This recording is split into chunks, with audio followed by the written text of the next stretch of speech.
how to use Klarna purchase power. So in this video, I will show you how to do that. Just follow a few easy steps. Now let's get started. Now first of all, open the Klarna app. So make sure you are logged into your account with Klarna. If you don't have it yet, download the Klarna app from the App Store or Google Play if you use the Android. Now after that, tap on My Klarna. So in the Klarna app, go to the My Klarna tab to the bottom. This will show you your available balance and payment options.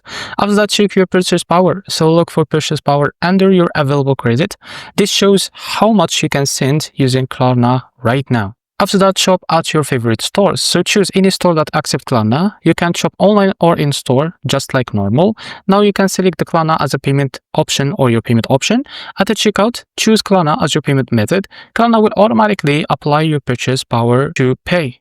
After that, choose your payment plan. So Klarna offer flexible payments options like 4 payments or a monthly plan, and you can select the one that works best for you. And this is how to use Klarna purchase power. If you found this very helpful, please like and subscribe. See you next video.